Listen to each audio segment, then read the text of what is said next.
किसी बाप से नहीं डरता, मैं किसी माइका लाल से नहीं डरता, मैं किसी मोदी से नहीं डरता, मैं किसी केजरीवाल से नहीं डरता। नौजवानों याद रखो, ये तुम्हारी लड़ाई हम लड़ रहे हैं। मेरी जिंदगी का चिराग कब खत्म हो जाए वो अल्लाह जानता है, मगर मुस्तकबिल तो तुम्हारा है। अगर आज तुम उठकर मुत्तहदा अपने वोट का इस्तेमाल करोगे तो कोई तुमको डरा नहीं सकता। तुम डरते हो तो इसलिए डराया जा रहा है। केजरीवाल ने अपना घर बनाया तो गवर्नमेंट के पैसों से महल बना लिया। अरे बताओ हरियाणा कैसे जीत गई बीजेपी, बताओ महाराष्ट्र कैसे जीत गई बीजेपी। ये इलेक्शन आपको एक पैगाम देना है तमाम पार्टीज को, चाहे बीजेपी हो, आम आदमी पार्टी हो, कांग्रेस हो। आपको पैगाम अपने वोट से देना है कि देखो हम अभी जिंदा हैं यहां पर। कौन है बताओ, जब ये कोविड लगा था तो तबलीगी जमात पर झूठा इल्जाम लगाने वाला कौन था? यही केजरीवाल था। सुपर स्प्रेडर का नाम दिया था। ये 75 साल में क्या बदला? लोग आज असदुद्दीन ओवैसी पर इल्जाम तो लगाते हैं भड़काऊ भाषण का, मगर जो बात मौलाना आज़ाद ने कही थी, आज 75 साल के बाद भी हम इस बात का मुतालबा कर रहे हैं कि हमको रिजर्वेशन मिले। और दिल्ली की इस विधानसभा में आप अपने इत्तेहाद की ताकत की बुनियाद पर अपनी आवाज़ को भिजाएं। मेरे अजीज़ दोस्तों और बुज़ुर्गों, मैं ज़्यादा देर आपके दरमियान में नहीं ठहरूंगा। चंद अहम बातें आपसे कर यहाँ से चले जाऊंगा। आज से 3 दिन पहले, 3 या 4 दिन पहले हमने पार्लियामेंट में हमारे मुल्क के आइन के 75 साल के मुकम्मल होने पर पार्लियामेंट में एक जश्न मनाया गया, खुशी मनाई गई, उस पर बहस भी हुई।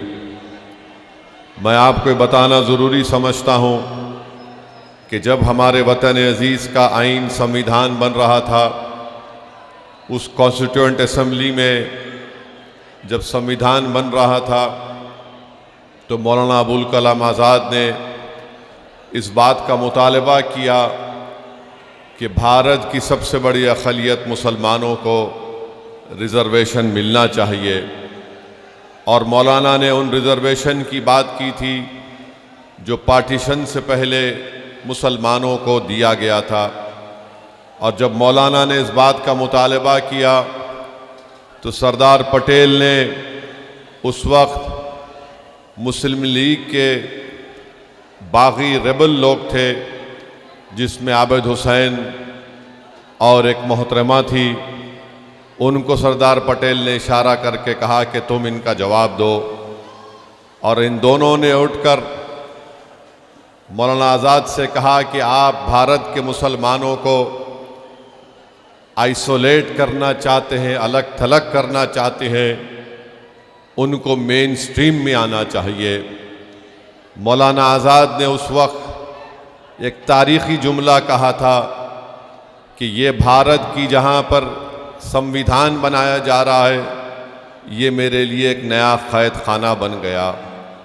मेरे अज़ीज़ दोस्तों और बुज़ुर्गों, 75 साल पहले बाबा साहिब अम्बेडकर ने इस बात को कह दिया कि भारत के अक़लियतों को कभी भी सत्ता में उनको हिस्सेदारी नहीं दी जाएगी, और अगर वो इक़्तिदार में अपने हिस्से का मुतालबा करेंगे तो उन पर एक इल्ज़ाम लगा दिया जाएगा कि ये फ़िरक़ा परस्त हैं, ये फ़िरक़ा परस्ती को फ़रोग़ दे रहे हैं। और बाबा साहिब अम्बेडकर ने ये कहा कि इसी को मैं देखते हुए मैंने शेड्यूल कास्ट के लिए संविधान में उनके हुकूक़ की हिफाजत के लिए मैंने उसको संविधान में लिखाया। बताइए 75 साल में क्या बदला? लोग आज असदुद्दीन ओवैसी पर इल्ज़ाम तो लगाते हैं भड़काऊ भाषण का, मगर जो बात मौलाना आज़ाद ने कही थी, आज 75 साल के बाद भी हम इस बात का मुतालबा कर रहे हैं कि हमको रिजर्वेशन मिले। मज़हब की बुनियाद पर नहीं, समाजी, इक़्तिसादी और तालीमी पसमानदगी की बुनियाद पर मिले। जब हम इस बात का मुतालबा करते हैं कि हमको हिस्सेदारी दिया जाए तो इल्ज़ाम हम पर यह लगाया जाता है कि तुम फ़िरका परस्ती को फ़रोग़ देना चाहते हो।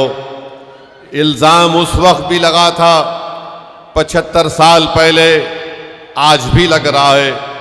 मेरे अजीज़ दोस्तों, बुज़ुर्गों, नौजवानों, मेरी इस बात को आप जहन नशीन कर लीजिए कि जब मजलिस इस बात का मुतालबा करती है कि मुस्लिम अक़लियत की भी एक लीडरशिप होनी चाहिए, मुस्लिम अक़लियत को भी उनका हिस्सा मिलना चाहिए इक़्तिदार में, तो आज जो लोग मजलिस को गाली देते हैं और इल्ज़ाम लगाते हैं, मुझे उनके इल्ज़ाम की फ़िक्र नहीं है, क्योंकि यही लोग थे जो 75 साल पहले भी मौलाना आज़ाद पर इल्ज़ाम लगाए। बल्कि अम्बेडकर ने यह कह दिया था कि जब इस मुल्क की अक़लियत अपने हिस्सेदारी की बात करेगी तो इस मुल्क की अक्सरियत ये कहेगी कि ये फ़िरका परस्ती की और नेशनलिज़म की बात कर देती हैं। मेरे अजीज़ दोस्तों और बुज़ुर्गों, आज फिर आपके पास एक वक्त आया है, आप यहाँ से मजलिस के उम्मीदवार को कामयाब करिए। ये एक शख्स की कामयाबी नहीं होगी, बल्कि ये आपकी एक सोच की कामयाबी होगी। ये एक शख्स को आप मुत्तहदा तौर पर अपना वोट डालकर कामयाब नहीं करेंगे, बल्कि आप अपनी एक लीडरशिप को मजबूत करेंगे। भारत में सब समाज की लीडरशिप बन सकती है, मगर अगर किसी एक समाज की सियासी लीडरशिप अगर कोई बर्दाश्त नहीं करता तो वो मुसलमानों की सियासी लीडरशिप को कोई बर्दाश्त नहीं कर सकता। मंशा और मकसद एक ही है कि हम गुलामी करते रहें, हम भीख मांगते रहें, हम इक़्तिदार में हिस्से का मुतालबा ना करें, बल्कि आज हमको ये कहा जाता है कि अगर तुम जिंदा हो तो हमारी वजह से हो। मगर बताइए मेरे अजीज दोस्तों और बुजुर्गों, हम कब तक घुट घुट कर, हम कब तक डर डर कर जिंदगी गुजारेंगे? जमहूरियत है, भारत के आईन के मुताबिक, संविधान के मुताबिक हम सब तमाम बराबर हैं, हम इंसान हैं, और जिस तरह हर किसी को अपने समाज की लीडरशिप बनाने का कासिल है, उसी तरह भारत के मुसलमानों को भी अपनी लीडरशिप बनाने का इख्तियार हासिल है। लोग बार बार कहती हैं कि मजलिस जिस चीज़ की बात करती है उससे बीजेपी को फायदा होगा। मैं उन लोगों से पूछना चाह रहा हूं, बताओ हम क्या दुनिया में इसलिए पैदा हुए कि तुमको जिताएं, तुमको कामयाब करें, और हम वोट तुमको डालें और तुम बीजेपी को रोक नहीं पाते हो? बीजेपी इख्तिदार पर दोबारा आ जाती है। याद रखिए, भारत के मुसलमानों को इस बात का फैसला करना है कि आप कब तक नाम निहाद सेकुलर पार्टियों के झोली में अपना वोट डालेंगे। बीजेपी को जो रोक नहीं पाते, मैंने उस वक्त भी पार्लियामेंट में उठकर कहा था जब 2024 के चुनाव का रिजल्ट आया था, मैंने कहा था कि मोहब्बत की कामयाबी नहीं है। जिस तरह तीसरे मर्तबा नरेंद्र मोदी भारत के वजीर आजम बने, ये मोहब्बत की कामयाबी नहीं है, ये नफरत की कामयाबी है। और उसी की बुनियाद पर तीसरी मर्तबा बीजेपी 240 सीट लेकर आई।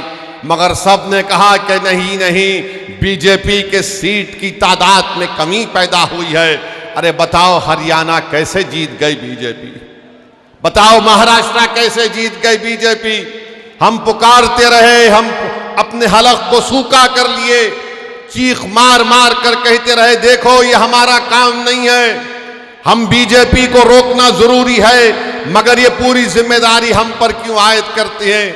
अरे एक ही समाज है जो बीजेपी के खिलाफ वोट दे रहा है, उसका नाम मुसलमान है। बाकी के सब समाज हैं, उनकी अक्सरियत, उनकी मेजॉरिटी बीजेपी को वोट डाल रही है, मगर हमारे गले में सांप डाल दिया गया कि नहीं तुम बीजेपी को रोको। अरे बताओ तुमने हरियाणा में क्यों नहीं रोके बीजेपी को? बताओ दिल्ली में एक भी क्यों नहीं जीता तुम्हारा? तुमने तो मुसलमान को टिकट देना तो दूर की बात, तुम बीजेपी को नहीं रोक पाए। कौन जिम्मेदार है इसका? मेरी बात आप समझिए। याद रखिए, अगर आप फिर से इसका शिकार होंगे, नहीं नहीं हमको बीजेपी को रोकना है, यकीनन रोकना है, मगर रोकने का मतलब ये नहीं है कि तुम अपने बच्चों को जो 5 साल से जेल में सड़ रहे हैं, जिनका नाम वो लेना नहीं चाहते, आप उन्हीं को वोट देंगे।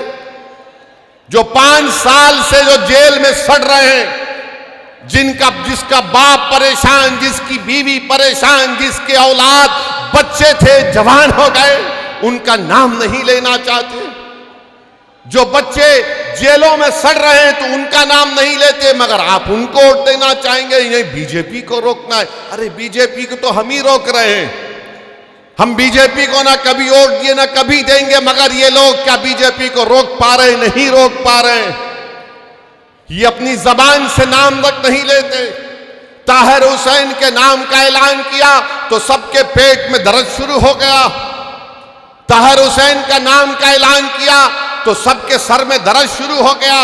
अरे जिसके पेट में दर्द हो रहा है, जिसके सर में दर्द हो रहा है, क्या तुम भूल गए कि तुम ताहिर हुसैन की घर की छत पर बैठकर कितने मर्तबा ताहिर हुसैन ने तुमको खाना खिलाया था?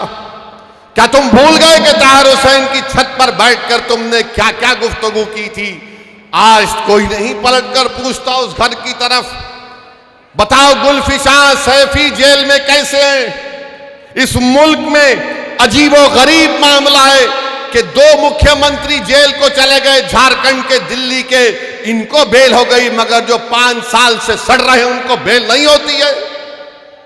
कौन है इसका जिम्मेदार? अकाउंटेबिलिटी किस पर आयद होगी? बताओ। कब तक नेशनल मेजॉरिटी और नेशनल माइनॉरिटी को दबाया जाएगा? कब तक ये बहस चलेगी? ये नेशनल मेजॉरिटी है, नेशनल माइनॉरिटी है। अरे कानून तो सबके लिए अगर बराबर है, अगर केजरीवाल को बेल हो गई, सिसोदिया को बेल हो गई, तो क्यों नहीं दूसरों को बेल हो रही है? सब पर भी वही ग्रीवियस ऑफेंसेस है, मगर तुमको बेल हो सकती है, और जो बच्चे जेलों में सड़ रहे हैं उनको बेल क्यों नहीं हो सकती? बताओ। मेरे अजीज दोस्तों और बुजुर्गों, यही नाइंसाफी है। अगर आज आप मुस्तफाबाद से अपनी आवाज को बुलंद करना चाहते हैं, अगर आप इस नाइंसाफी को खत्म करना चाहते हैं, तो मुत्तहदा तौर पर अपने वोट का इस्तेमाल करिए। मैं जिम्मेदारी के साथ मुस्तफाबाद में खड़े होकर आप तमाम बुजुर्गों, नौजवानों और हमारी माँ और बहनों से अर्ज करने आया हूं, यहां से अगर आप बीजेपी की कामयाबी को रोकना चाहते हैं तो आपको मजलिस इत्तेहादुल मुस्लिमीन के उम्मीदवार के हक में मुत्तहदा अपने वोट का इस्तेमाल करना पड़ेगा। हां, मेरे जाने के बाद और चुनाव के दौरान बहुत से लोग आकर बहुत सी बातें कहेंगे, अरे क्या कर रहे हो, वैसी सिर्फ जज्बाती तकरीर करता है। अरे जज्बाती तकरीर अगर तुम नहीं कर सकते तो इसमें मेरा क्या गलती है? मेरी क्या गलती है? मगर याद रखिए, मैं जज्बाती तकरीर नहीं करता हूं, मैं सच्चाई को बयान करने की कोशिश करता हूं। इम्तियाज जलील को हराने वाले कौन? मुसलमान थे। इम्तियाज जलील को हराने वाले मुसलमान थे औरंगाबाद में। नासिर सिद्दीकी को हराने वाले कौन थे? मुसलमान थे। धूलिया से जहां पर मंजलिस का एमएलए था, फारूक शाह को हराने वाले कौन थे? हमारे ही सफों में वो मीर जाफर और मीर सादिक के एजेंट छुपे हुए, वो दोबारा मुस्तफाबाद को भी आएंगे, आकर तुमसे कहेंगे मैं तुमको कह रहा हूं। किसी शायर ने बड़ा अच्छा कहा था, वो शेर याद आ रहा है। क्या कहा था शायर ने? वाकिफ नहीं है जो लोग सफर के उसूल से, वाकिफ नहीं है जो लोग सफर के उसूल से, साये की भीख मांग रहे हैं बबूल से। ये वो लोग हैं आकर वही सेकुलरिज्म का पुराना राग लगाएंगे। अरे कहां का सेकुलरिज्म है? बताओ। ये सेकुलरिज्म है कि केजरीवाल को बेल मिल जाती है और दूसरों को नहीं मिलती? कौन सा सेकुलरिज्म है? बताओ ये। मेरे अजीज दोस्तों और बुजुर्गों, मेरी आप सदैवन गुजारिश है कि मुत्तहदा तौर पर अपने वोट का इस्तेमाल करिए। डरने और घबराने की जरूरत नहीं है। अब हमारे जाने के बाद मजलिस के उम्मीदवार का जलसा हो चुका, तो लोग आके बोलेंगे देखो बीजेपी को रोकना है, यकीनन रोकना है। कोई आकर अगर ये कहेगा कि देखो अपने बच्चों को समझाओ वरना गब्बर सिंह आ जाएगा, तो मैं उनसे कहूंगा कि आप उनको जवाब दीजिए कि अब हम सोने वाले नहीं हैं, अब हम जाग चुके हैं, अब हम नहीं सोएंगे। तुम 75 साल के हमको ये झूठे सेकुलरिज्म की अफीम हमको चका चका कर तुमने हमको सुला दिया। अब हम जागने वाले हैं। जो लोग हमसे कह रहे हैं कि देखो खामोश हो जाओ, सो जाओ, उनसे कहो कि हमारे दरमियान में एक पागल असद आया है जो हमारा शेर है, हमको जागने की आदत डाल चुका है। अब हम जागेंगे, सोएंगे नहीं। अब हम होशमंदी से अपने वोट का इस्तेमाल करेंगे। मेरे अजीज दोस्तों और बुजुर्गों, आपकी आवाज आपके हाथ में है, आपकी आवाज आपके हाथ में है। अगर हमारी इस बहन की ये जज्बाती बातें जो ताहिर हुसैन की वाइफ ने, उनकी बेगम ने आपके सामने कही, थोड़ी देर के लिए ये भी सोचिए कि हमारे हर घर की कहानी है, ये हमारे हर घर की कहानी है। मेरे भाई, इज्जत की जिंदगी अगर गुजारना है तो सिर्फ नारों से हम इज्जत की जिंदगी नहीं गुजार सकते। अगर हम मुस्तफाबाद में सफाई का इंतजाम चाहते हैं, मुस्तफाबाद में वो ब्रिज रोड की ट्रैफिक जहां पर उसका मसला हल करना चाहते हैं, हम अच्छा पीने का पानी हासिल करना चाहते हैं, हम स्कूल चाहते हैं, कॉलेज चाहते हैं, तो सिर्फ नारों से नहीं होगा। तुमको अपनी आवाज को भी जाना पड़ेगा, दिल्ली के विधानसभा में लड़ना पड़ेगा तुमको, और उसके लिए आपको एक वोट का सही इस्तेमाल जब आप करेंगे तभी आपको कामयाबी मिलेगी। वरना सिर्फ हम वोट डालने वाले बनकर रह गए, हम वोट लेने वाले नहीं बन सके। वोट हासिल करो, और कैसे हासिल करेंगे? जब आप मजलिस के हक में अपने वोट का इस्तेमाल करेंगे। लोग बहुत सी बातें करेंगे, ये नहीं होने वाला है, ये फुला होने का ऐसा होगा। मेरे अजीज दोस्तों और बुजुर्गों, क्या क्या आपने देखा? मुझे यहां पर यह बताया गया, बल्कि सच्चाई है, दिल्ली में वो फसाद हुआ, 2022 का प्रोग्राम हुआ। यहां का मुख्यमंत्री अगर मरने वालों को 1 करोड़ देता है, गवर्नमेंट की नौकरी देता है, तो दूसरे भी तो मरे, उनको क्यों नहीं दिया तुमने गवर्नमेंट की नौकरी और पैसे? अरे तुम फिरका परस्त हो केजरीवाल, भारत में तुमसे बड़ा कोई फिरका परस्त नहीं हो सकता है। नरेंद्र मोदी का अगर कोई हकीकी भाई है, नरेंद्र मोदी का अगर कोई हकीकी भाई है तो उसका नाम केजरीवाल है, याद रखो आप। सिक्के के 2 रुख हैं ये, सिक्के के 2 रुख हैं ये। अरे फसाद में सब मरे, मरने वाले मासूम थे, तो तुम सबको देना था गवर्नमेंट की नौकरी और एक्स ग्रेशिया, मगर नहीं दिए, नहीं दिए। मैंने उस वक्त भी कहा, कौन है बताओ, जब ये कोविड लगा था तो तबलीगी जमात पर झूठा इल्जाम लगाने वाला कौन था? यही केजरीवाल था, सुपर स्प्रेडर का नाम दिया था। बड़ी बड़ी बातें करते हैं, हम ये स्कूल बनाए, हम फुला किए। अरे मुस्तफाबाद कहो, केजरीवाल मेरे साथ चल के बताओ तुमने क्या काम किया, मैं दिखाऊंगा तुमको। यहां पर आएंगे, मुसलमानों के दरमियान में आएंगे तो बोलेंगे देखो आपकी जिंदगी को हम बचा रहे हैं, और हमारे हिंदू भाइयों के इलाकों में जाएंगे तो बोलेंगे देखो हमने ये अस्पताल बनाया, ये स्कूल बनाया। क्यों अस्पताल स्कूल यहां पर क्यों नहीं बना? मेरे अजीज दोस्तों और बुजुर्गों, जो लोग चमचागिरी करते हैं, जो लोग चापलूसी करते हैं, जो अपने ईमान को अगयारों की चौखट पर बेच देते हैं, गिरवी रख देते हैं, वो कभी भी आवाम की आवाज नहीं बन सकते। मेरी इस बात को याद रखो, आप कभी भी कुछ नहीं कर पाते। क्या क्या नहीं हो रहा है, मुझे यहां पर हमारे शोएब जामाई साहब बताए कि कचरे का कितना बड़ा मसला है, कितना बड़ा मसला है। और जब ये केजरीवाल मुख्यमंत्री बने तो पब्लिसिटी के लिए 1 रुपया खर्चा होता था। अब केजरीवाल के मुख्यमंत्री बनने के बाद 44 रुपये पब्लिसिटी पर खर्चा किए जाते हैं। 44 रुपये। अपना घर बनाए, केजरीवाल ने अपना घर बनाया तो गवर्नमेंट के पैसों से महल बना लिया।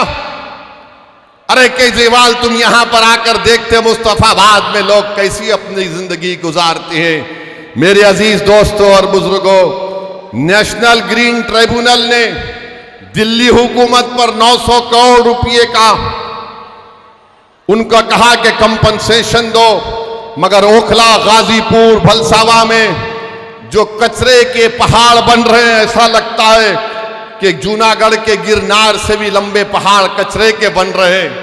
कोई पूछने वाला नहीं है क्या डेवलपमेंट हुआ दिल्ली में, कुछ दिक्कत नहीं आता। आपकी आवाज जब होगी तो डेवलपमेंट दिक्कत आएगा, अगर आपकी आवाज नहीं होगी तो याद रखिए कोई डेवलपमेंट नहीं होगा। ये आम आदमी पार्टी का मुख्यमंत्री महरौली से एक साहब को टिकट देने का ऐलान किया, वो नरेश साहब का नाम लिए, बोला गया कि उनके ऊपर इल्जाम लगाया गया था, बल्कि कोर्ट ने सजा भी दी थी, वो कुरान की बेहुरमती करे थे। ये इनका असली चेहरा है। आप जान लीजिए कि ईदगाह है पुरानी दिल्ली में, उसकी जमीन पर कब्जा हो गया। मैं जानता हूं 1 साल से केजरीवाल ने दिल्ली का वक्फ बोर्ड नहीं बनाया। तुम नहीं बनाए तो मोदी ने एक ऑफिसर का तकर्रुर कर दिया। ईदगाह की जमीन पे कब्जा हो गया, क्यों नहीं बनाया तुमने 1 साल से दिल्ली का वक्फ बोर्ड? किसने रोका था तुमको? मगर नहीं बनाया इसलिए ताकि कब्जे हो जाए, ताकि कोई कुछ कर ले। मेरे अजीज दोस्तों और बुजुर्गों, हम आपसे अपील कर रहे हैं कि मुत्तहदा तौर पर अपने वोट का इस्तेमाल करिए।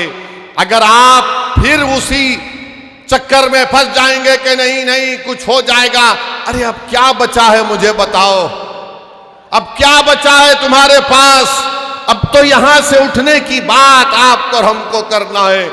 भारत के वजीर आजम कहती हैं कि वक्फ संविधान में वक्फ नहीं है। प्रधानमंत्री के पास यकीनन एंटायर पॉलिटिकल साइंस की एमए की डिग्री है, मगर नरेंद्र मोदी ने संविधान को पढ़ा नहीं कभी भी।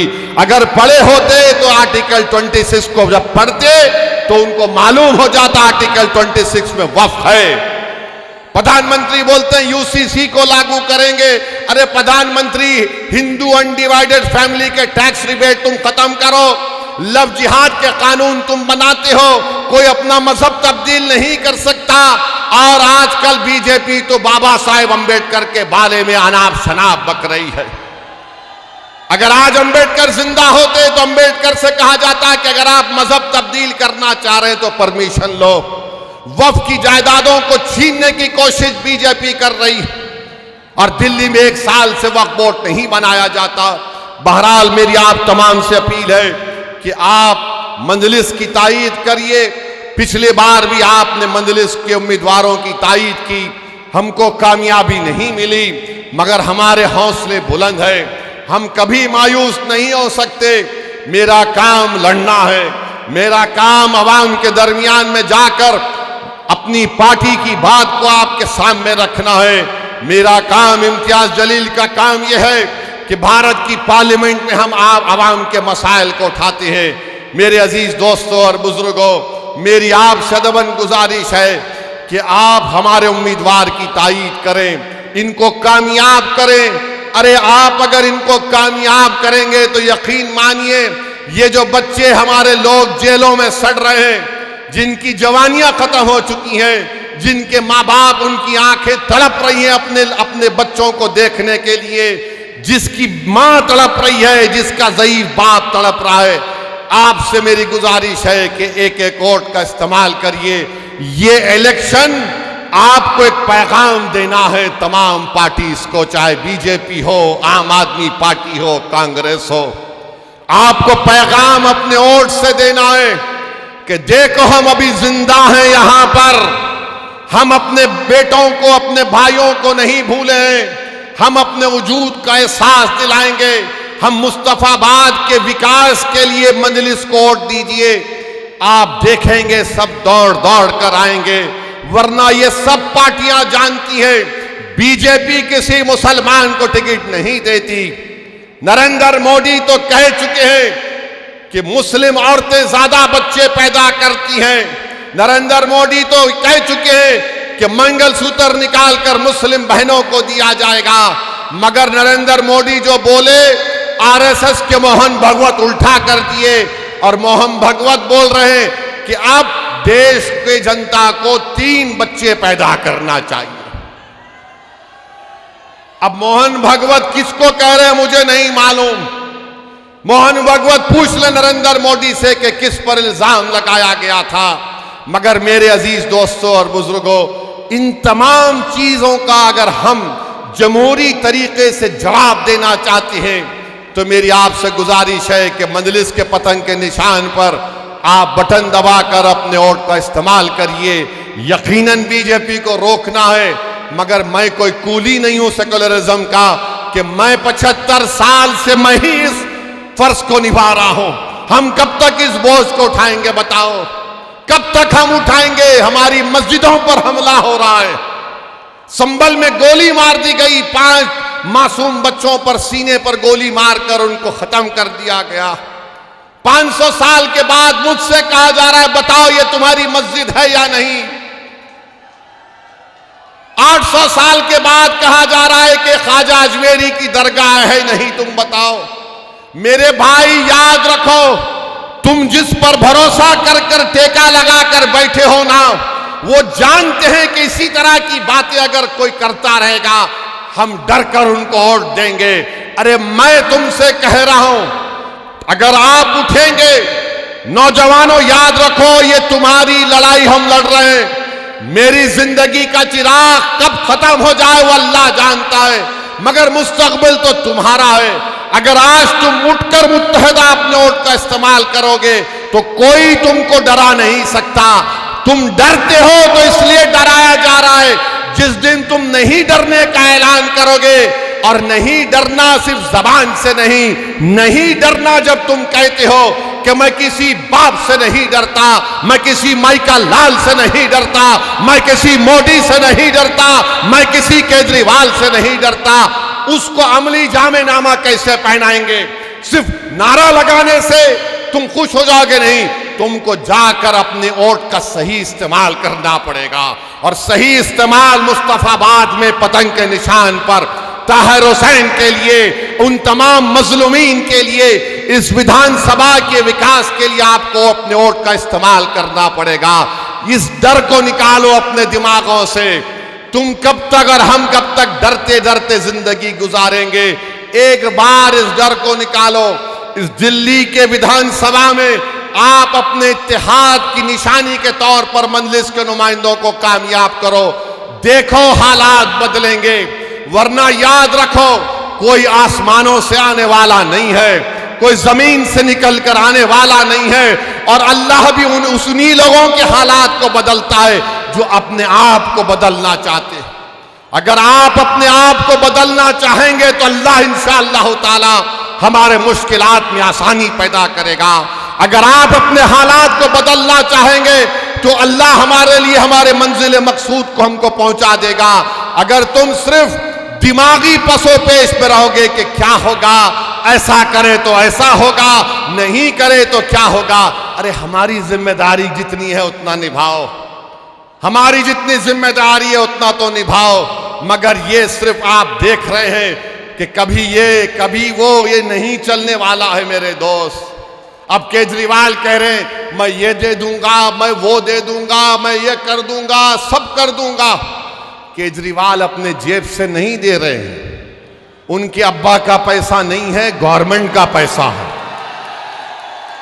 मैं ये दे दूंगा, मैं वो दे दूंगा। अरे क्या दोगे तुम ताहिर हुसैन के घर को आकर तुम नहीं मिल सके, तुम क्या दे सकते हो? जो जेलों में है तुम उनके परिवार से एक बार फोन करके नहीं बात कर सके, तुम क्या दे सकते हो? तुम यहां पर रोड पे ट्रैफिक जाम होता, तुम उसको हल नहीं करे, तुम क्या दे सकते हो? इस विधानसभा में तुमने कौन सा स्कूल कॉलेज खोला बताओ हमको? तुमने कुछ नहीं किया। क्यों नहीं किया? क्योंकि केजरीवाल और मोदी जानते लोग डरते हैं। इनको डरा कर रखो, और इनको डरा कर रखो तो एक मुश्त में इनके वोट लेकर जाओ। और जब मैं इस तरह की बात करता हूं तो बोलते देखो ओवैसी वोट काटने के लिए आया है। मेरे अजीज दोस्तों और बुजुर्गों, अगर मेरी बात में सच्चाई है तो उस पर गौर करो। आप, ये आपका इलेक्शन है, मेरा इलेक्शन नहीं है। मुझे हैदराबाद की आवाम ने कामयाब कर दिया, मेरी पार्टी मजलिस इत्तेहादुल मुस्लिमीन को। नरेंद्र मोदी, अमित शाह मुझ आए हैदराबाद को हराने के लिए, सब आए वहां पर, छोटे बड़े, मोहब्बत नफरत की बातें करने वाले, मगर हैदराबाद की आवाम ने 3,30,000 वोट से मुझे कामयाब किया। और आप हो बोल के नारा लगा रहे। आप भी कर सकते मेरे भाई, आप भी करेंगे, मुझे यकीन है। सिर्फ आपको उस डर को निकालना पड़ेगा। आप डर को निकालिए, कामयाबी आपके कदम चूमेगी। खैर बहरहाल मुझे यही चंद बातें आपसे अर्ज करना था। इंशाअल्लाह ताला जब चुनाव होगा, मैं आपके गली कूचों में भी आऊंगा, मैं आपके घर पर आकर दस्तक दूंगा, मैं आपसे आकर भीख मांगूंगा कि मेरे लिए नहीं, अपने इत्तेहाद के लिए, अपने इस विधानसभा के मुस्तकबिल के लिए, नौजवानों के रोशन मुस्तकबिल के लिए और ताहिर हुसैन के परिवार के इंसाफ के लिए। जो बच्चे आज जेलों में सड़ रहे हैं, जिनकी जबान, जिनकी आवाज को दबाया जा रहा है, कोई सुनने को तैयार नहीं है। मीडिया एक तरफा बात करता है, अरे ये कैसा होगा मेरे भाई, कौन उनका हाथ पकड़ेगा, कौन उनकी आवाज उठाएगा। आज आपको दुनिया को बताना है कि हम उन लोगों के साथ खड़े हैं जिनको दुनिया ने भुलाने की कोशिश की।